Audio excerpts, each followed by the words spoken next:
भाइयों बहनों मित्रों, हरिओम। जीवन में ये देखा गया है कि अधिकांश लोग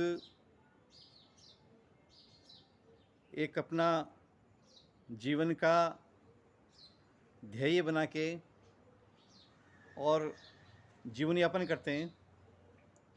उस ध्येय के लिए निरंतर प्रयास करते रहते हैं और ध्येय 99% भौतिक ही होता है।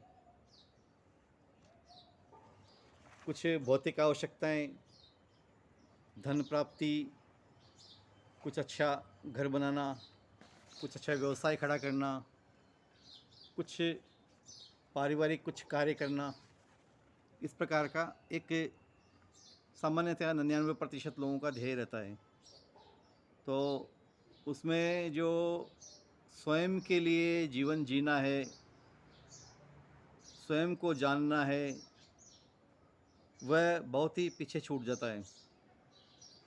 उसकी उनको बिल्कुल भी एक अनुभूति भी नहीं होती कि ऐसा एक करणीय कार्य भी है, अथवा यदि अनुभूति थोड़ी बहुत होती भी है कभी कभी किसी सत्संग, प्रवचन या एकांत के क्षणों में, तो उनको लगता है कि ये भी तो जीवन में समय है, अभी तो चलो ये सब बाद में करेंगे, पहले ये सब प्राप्त कर लो जो भौतिक चीज़ें हैं।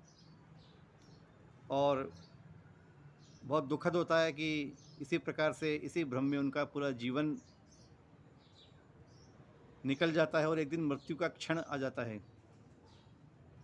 कुछ भी नहीं कर पाते हैं। जीवन जो भौतिक उलझनों, भौतिक आवश्यकताओं, भौतिक भागदौड़ के अंदर रहता है, उसी प्रकार से चलते हुए और एक दिन उसी के अंदर मृत्यु आ जाती है। तो यह सबसे बड़ा एक विडंबना है। जबकि मनुष्य का जीवन का ध्येय मनुष्य शरीर की प्राप्ति, भगवान ने विवेक दिया है, बुद्धि दी है, इतनी क्षमताएं दी है मनुष्य को। तो स्वयं को जाने, अपने आप को पहचाने, आत्मज्ञान प्राप्त करे, भगवान को प्राप्त करे, भगवान में विलीन हो जाए, यह सब अलग अलग लगने वाली बातें, इनका एक ही अर्थ है। भगवान को पाना या अपने को पाना एक ही बात है। ये जीवन का चरम परम लक्ष्य है। यह बिल्कुल छूट जाता है पीछे। अब ये तो होना ही चाहिए कि इसके अलावा कुछ भी करणीय कार्य नहीं है। ये सबसे अनिवार्य कार्य है। और संसारिक जितने भी कार्य होते हैं, चलते हैं, वह व्यवहारिक कार्य हैं। उनके अंदर दृष्टि यदि इस तरफ नहीं रही, इस ओर दृष्टि नहीं रही, इस ओर लक्ष्य नहीं रहा, और यह नहीं सोचा कि यह करते हुए हमको यह भी प्राप्त करना है, तो फिर ये चीज़ पीछे छूट जाएगी और कभी भी प्राप्त नहीं होगी। क्योंकि इसको सर्वोच्च प्राथमिकता देने की आवश्यकता होती है। उसके बिना ये चीज़ होती नहीं है कि अपना ध्यान, मन, प्राण किसी अन्य भौतिक चीज़ों में लगा रहे और ये आंतरिक चीज़ें प्राप्त हो जाएं। ऐसा होता नहीं है।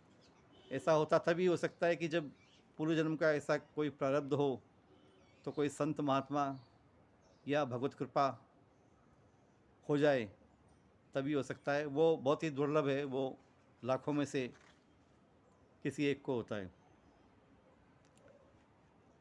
अब हम इस कार्य के लिए जो भी सुविधाएं जो भी हैं वह खोजनी पड़ती हैं, मिलती नहीं हैं। संत मिलते नहीं हैं, महात्मा मिलते नहीं हैं। सत्संग जो ठीक ठीक सत्संग है वह प्राप्त नहीं होता है। क्योंकि सत्संग और संत महात्मा के नाम पर आज व्यवसाय ही चल रहा है। उसके अंदर से वास्तविकता को खोजना ये बहुत ही कठिन कार्य है और भाग्य की बात है। दूसरा, जब हम प्रत्यक्ष रूप से संत महात्माओं को और सत्संग को प्राप्त न कर पाएँ, तो हमारी यह आवश्यकता हो जाती है कि स्वाध्याय करें, उनकी पुस्तकों का, उनके ग्रंथों का अध्ययन करें। स्वाध्याय मनुष्य को एक आत्मज्ञान, भगवत प्राप्ति की धारा के अंदर बहाकर लेकर जाता है।